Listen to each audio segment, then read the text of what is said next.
everybody, Scott Golden here with the Pro Wrestling Logic YouTube channel for the WCW Saturday Night Series, the 14th of March 1992. Loving 1992, gonna even love 1991, 1990, stuff that I originally hadn't seen when it aired. Didn't become a WCW fan until the summer of 92 when we picked up cable. I would see like videotapes from WCW at the time, but weekly viewing wasn't possible till we had cable at the time. Anyway, so um, we open with a tag team match pretty assertively here. Dustin Rhodes, Barry Windham defeating Cactus Jack and Diamond Dallas Page. 5:32. Windham pins Page.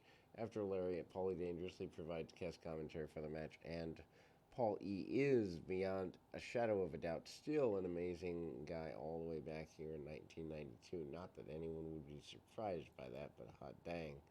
Anyway, Cactus and Page, a long way from the Dallas Pages there. Barry Windham and Dustin Rhodes had kind of teamed a little bit before this. Actually, even former tag team champions, I believe, at the time, around 91, October-ish. But needless to say, certainly a good run. Barry starting to gain a little extra weight here in 1992.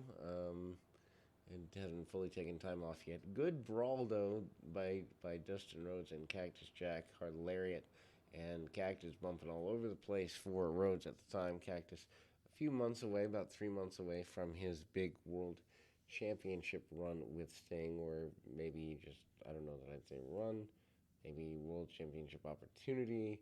Now I sound like a WWE announcer who's run overly scripted. Anyway, hard lariat to the outside on Cactus. Cactus comes back in. Cactus takes the majority of the match here. Both guys bunking together headwise, and the team of Rhodes and Wyndham gets your victory here.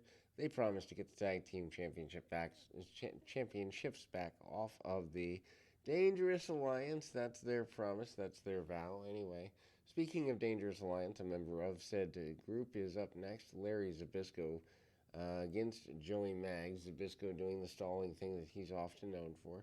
Zbyszko also managing a bunch of punches and kicks, basic maneuvers along the way, tosses Maggs to the outside of the ring, and super short and super slow. Also, Medusa on the outside of the ring with Zbyszko as a member of the Dangerous Alliance. Dangerously not always coming out with the Dangerous Alliance at this point. Zbyszko cinches up, gets a win or tries to get a win, choking the man out over the top rope, and Zbyszko does get a victory relatively quickly. Then we go to highlights as part of the WCW magazine segment. Tag team match, including Brian Pilman. Pilman, of course, your light heavyweight champion at the time, having beaten Jushin Liger. Then we go to the next match in series, which happens to be a Greg Valentine match. Valentine, of course, wearing the robe. Valentine out there, and certainly 1992. Greg Valentine certainly better than he was doing in the WWF at the time by far. U.S. Tag Champs Greg Valentine facing off against Marcus Alexander Bagwell. Not a bad match for the time period. Of course, Bagwell only having a couple of years experience, if that, and some of that including the global time. I think 92, the time, well, maybe 91, late 91, early 92 is when Bagwell's getting on the national scene in general. So hard shots and chops by Valentine. Valentine keeping control of the match, punking Bagwell out quite a bit. Bagwell, up until about 94, team with the Patriot, is one of my, Bagwell 91-ish, 92-ish through 93, actually, at the time. I liked Bagwell. I think Bagwell as the basically lighter version of a white meat babyface is pretty cool. Valentine managing to do the hamstring puller and other basic maneuvers. Cannot get Bagwell to stay down, though, whether it's hammerlocks or elbow drops, just basic maneuvers. But Valentine really made Bagwell look like $1 million here, trying to cut him off. But Valentine eventually does get the victory with the figure four highlights of Missy Hyatt going into the proving that the Ninja and Paul Lee Dangerously are the same person. A highlight package of Ricky Steamboat saying that people shouldn't do steroids. They were doing a big deal there. The All American Ron Simmons and the uh, basically is Ron Simmons going forward and um, kind of getting things good in his own way. We see Ron Simmons on the Junkyard Dog defeating George South and Mike Thor 345. JYD pins Thor with the Power Slam. Cactus Jack did guest commentary for the bout, mainly because there's going to be battles between Ron Simmons and Mick Foley, aka Cactus Jack, at the house shows, mainly the Omni at the time. Junkyard Dog, not exactly your best bet as far as a guy who looks like he's in shape anything other than round. 3 minutes 45 seconds. Simmons able to hit the spine buster. Dog able to hit the power slam. A little bit of overt racism in the sense that these two guys are African American and there's so few that teaming them together could be seen as some racism. Ryan Pilman up next, your light heavyweight champion. Ryan Pilman at the time, probably one of the better high flyers in North American wrestling. Also, one of the better, guys to be given that opportunity. Non-title match for the WCW Light Heavyweight Championship up next here. Richard Morton, aka Heel Ricky Morton, goes 11:53 with Bryan. Backslide into a bridge. Brad Armstrong does guest commentary for the bout. Armstrong and Pilman going to go at it sooner or later. Armstrong also one of the better not enhancement, but light heavyweight competitors who maybe was treated like enhancement talent from time to time, but he made everybody look good. Pilman cinches up on the arm for a while there, holds the hammer lock, tries to get everything he can out of the simplest of moves. Morton stalking around and trying to get good things going. Kick there, though, by Pilman. Pilman sends Morton shoulder first into the ringside steel post and cuts the ring down. Probably one of the better matches. Seated abdominal stretch by Pilman. Pilman tries to roll his man through into submission maneuver. Pilman also catches him with a figure four, and they kind of brawl while sitting on the floor.